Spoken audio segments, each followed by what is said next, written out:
প্রিয় শিক্ষার্থী বন্ধুগণ, উপাত্ত বিন্যস্তকরণের এই পাঠে আমরা শ্রেণী ব্যবধান সম্পর্কে জানব।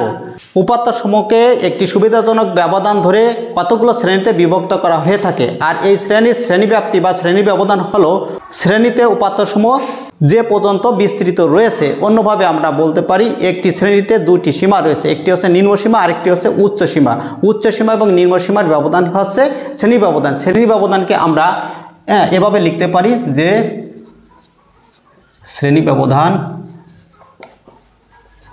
সমান উচ্চ সীমা বিয়োগ নিম্ন সীমা যোগ 1। এই অংশটা আলাদা।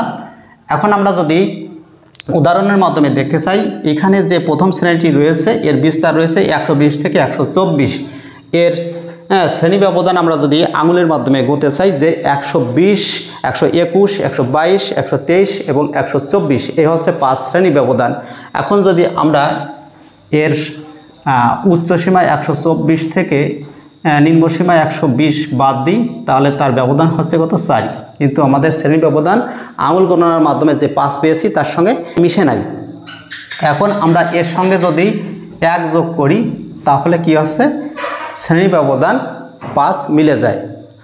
আশা করি প্রিয় শিক্ষার্থী বন্ধুগণ, উপাত্ত বিন্যস্তকরণের শ্রেণী ব্যবধান তোমাদের ক্লিয়ার হয়েছে। আর এ বিষয়ের পরবর্তী গুরুত্বপূর্ণ ভিডিও পাওয়ার জন্য আমার চ্যানেলটি সাবস্ক্রাইব করার অনুরোধ রইল।